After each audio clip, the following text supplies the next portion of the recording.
الحمد للہ وحدہ والصلاة والسلام علی من لا نبی بعدہ اعوذ باللہ من الشیطان الرجیم بسم اللہ الرحمن الرحیم انما اللہ الہ واحد۔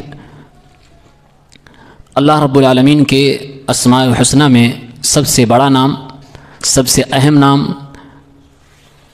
لفظ جلالہ اللہ ہے۔ آج کے درس میں اللہ کے دو ناموں کا معنی اور مفہوم سمجھیں گے۔ پہلا نام اللہ، دوسرا نام الہ۔ اللہ یہ جو معنی ہے، یہ جو نام ہے، یہ اللہ کے تمام ناموں میں سب سے اہم اور اصل نام ہے۔ اس کے علاوہ جتنے نام ہیں سارے نام اسی لفظ کی طرف مضاف ہیں، اضافت کیے جاتے ہیں۔ مثلا یہ کہنا ہوگا کہ رحمان رحیم اللہ کے ناموں میں سے نام ہے، یہ نہیں کہا جائے گا کہ اللہ رحمان کے ناموں میں سے ایک نام ہے، دونوں میں فرق ہے۔ اس نام کی بڑی خوبیاں ہیں، خصوصیات ہیں۔ اللہ رب العالمین نے قرآن میں جہاں بھی اپنے ناموں کا تذکرہ کیا ہے سارے ناموں کی اضافت اسی نام کی طرف کی ہے۔ وَلِلَّهِ الْأَسْمَاءُ الْحُسْنَى فَادْعُوهُ بِهَا۔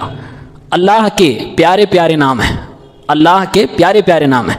الحمدللہ رب العالمین، ساری تعریفات اللہ کے لیے جو رب العالمین ہے، رحمان ہے، رحیم ہے۔ اللہ لا الہ الا هو الحی القیوم، وہ اللہ جس کے علاوہ کوئی معبود برحق نہیں، وہ حی ہے، قیوم ہے۔ اسی طرح سے قرآن میں اللہ رب العالمین کا نام ذکر کر کے پھر باقی اللہ کے ناموں کا ذکر کیا جاتا ہے، عموماً یہی ہوتا ہے۔ معلوم یہ ہوا کہ یہ جو نام ہے اللہ، یہ اللہ کا پراپر نام ہے، یہ عالم کی حیثیت رکھتا ہے۔ اللہ تعالیٰ کے ذات کے لیے اسپیشل جو اگر کوئی نام ہے تو اللہ ہے۔ اسی لیے کائنات میں پوری دنیا کے اندر کسی بھی مخلوق کے لیے جائز نہیں ہے کہ وہ اپنا نام اللہ رکھے، اور رکھ بھی نہیں سکتا، اور ہسٹری میں ایسا ہے بھی نہیں۔ اس نام کی ایک خوبی یہ ہے کہ اللہ تعالیٰ کے جو بھی نام ہیں، جتنا ہمیں اور آپ کو کتاب و سنت سے ملتے ہیں، ان تمام ناموں کے جو بھی معانی ہو سکتے ہیں ساری میننگ اس نام کے اندر موجود ہے، اللہ کے اندر موجود ہے۔ جیسے اللہ لا الہ الا ہو، آیت الکرسی کا پہلا جملہ، اللہ جس کے علاوہ کوئی معبود برحق نہیں ہے۔ اللہ کے جو بھی نام ہیں سارے ناموں کی میننگ کا مقصد کیا ہے کہ اللہ کو پہچانا جائے، اور اللہ کو کیوں پہچانا جائے؟ تاکہ اللہ رب العالمین کو پہچان کر اس کا جو حق ہے وہ حق ہم دے سکیں، اور اللہ کا حق کیا ہے کہ صرف اللہ رب العالمین کی عبادت کریں۔ سارے ناموں کی میننگ کا خلاصہ یہی ہے۔ اور اللہ جو ورڈ ہے، جو لفظ ہے، یہ لفظ اسی معنی کی طرف دلالت کرتا ہے کہ صرف اور صرف عبادت اللہ رب العالمین کی جائے۔ اس کی ایک خوبی یہ بھی ہے کہ جتنی دعائیں اور جتنے اذکار جو شریعت سے ثابت ہیں، ان تمام اذکار میں آپ دیکھیں گے عموماً لفظ جلالہ کا استعمال ہے۔ مثال کے طور پہ لا الہ الا اللہ، اس میں بھی اللہ کا ورڈ ہے۔ اللہ اکبر، اس میں بھی لفظ جلالہ ہے۔ الحمدللہ، یہ سب تسبیحات ہیں، یہ سب اللہ رب العالمین نے اذکار بتائے ہیں، سکھائے ہیں۔ سبحان اللہ، اس میں بھی اللہ۔ لا حول ولا قوت الا باللہ، اس میں بھی لفظ اللہ۔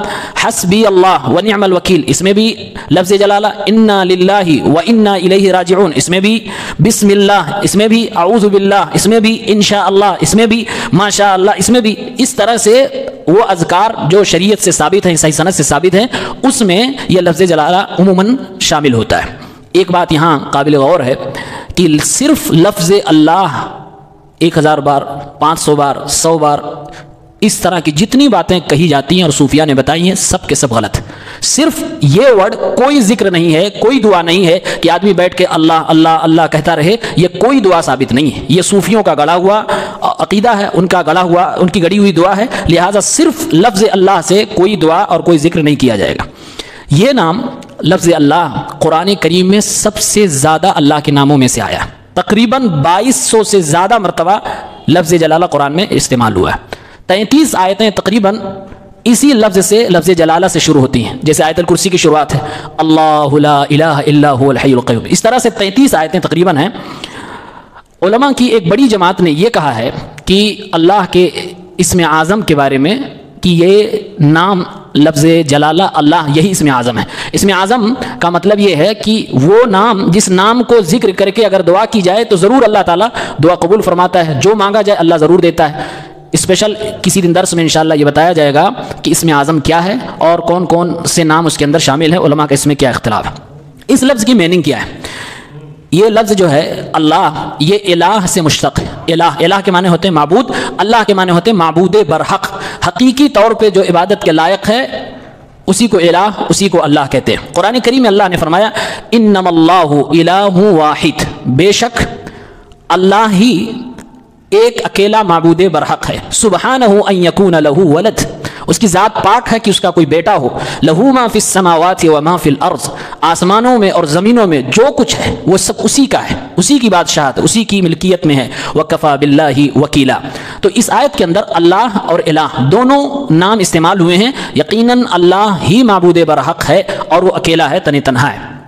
ابن عباس رضی اللہ عنہما سے پوچھا گیا کہ اللہ کی میننگ کیا ہے، اس لفظ کی میننگ کیا ہے؟ انہوں نے کہا اللہ ذو الالوہیۃ والعبودیۃ علی خلقہ اجمعین۔ تفسیر ابن جریر کے اندر ان کا یہ اثر منقول ہے، کہتے ہیں اللہ وہ ہے جو عبادت کے لائق ہے اور ساری دنیا کے مخلوقات پر حاکم اور بادشاہ ہے۔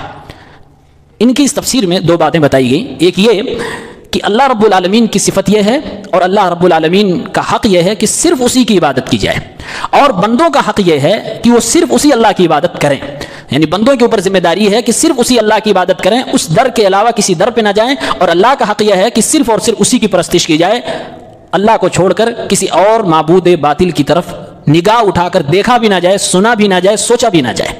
یہ ان کی اس تفسیر کے اندر داخل ہے۔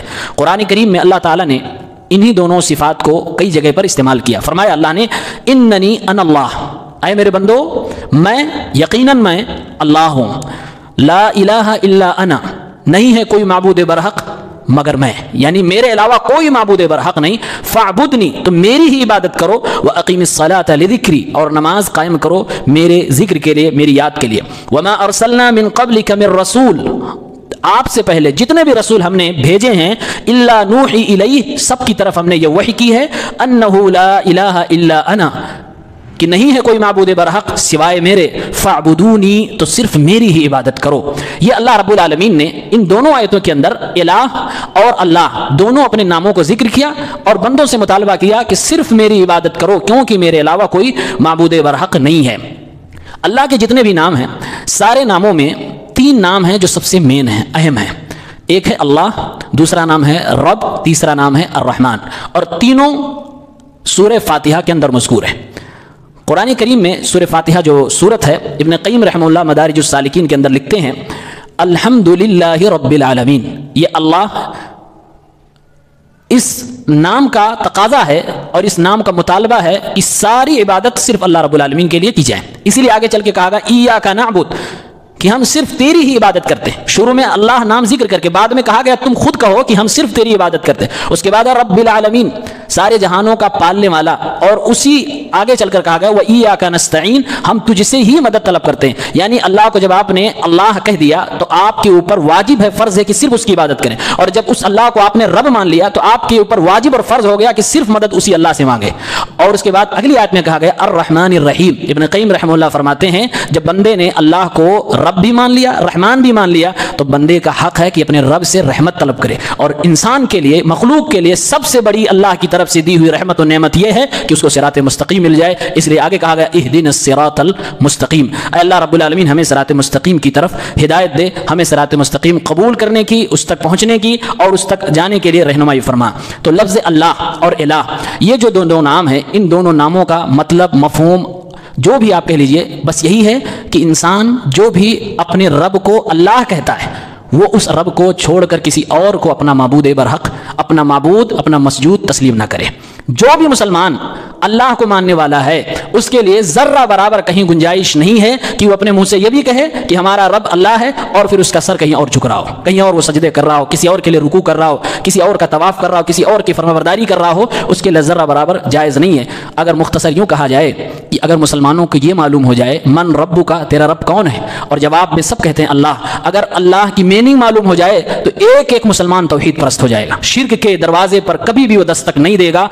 لیکن افسوس ہے آج لوگوں کو اللہ ورڈ کی، اس لفظ کی میننگ ہی نہیں معلوم ہے۔ اللہ کا معنی ہی ہوتا ہے معبود برحق، جس کی عبادت کی جائے تن تنہا اسی کو اللہ کہتے ہیں۔ اب اگر کوئی مسلمان اس اللہ کو چھوڑ کر کسی اور کے لیے کوئی بھی ایک عبادت کرتا ہے تو گویا کہ وہ اپنے رب کو اللہ نہیں مان رہا ہے، جو کہ اللہ کے تمام ناموں میں سب سے بڑا نام ہے، سب سے اہم نام ہے، اللہ کے لیے علم ہے۔ اللہ رب العالمین کی ذات اسی نام سے انٹروڈیوس قرآن میں کی گئی ہے، اور اللہ تعالیٰ اپنے آپ کو کہتا بھی ہے انما اللہ الہ واحد، کہ اللہ ہی معبود برحق ہے، وہی اکیلا پوجنے کے اور عبادت کے لائق ہے۔ تو یہ اللہ رب العالمین کا جو نام ہے اللہ اور الہ، اس نام کا یہ معنی و مطلب ہے۔ اللہ رب العالمین سے دعا ہے پروردگار عالم وہ تمام کے تمام لوگ جو تجھ کو اپنا رب تسلیم کرتے ہیں اور تیرا یہ نام اللہ استعمال بھی کرتے ہیں، عبداللہ عبد الرحمن نام بھی رکھتے ہیں، انہیں تو توفیق عنایت فرما کہ وہ صرف تیری عبادت میں لگ جائیں، اور اس کائنات کے تمام ان لوگوں کو جن کے اوپر تیری عبادت فرض اور واجب ہے انہیں تو اپنے در کا بھکاری بنا، سب کو تو اپنے در پہ لگا، توحید پرستی کی توفیق عنایت فرما، آمین یا رب العالمین۔ السلام علیکم۔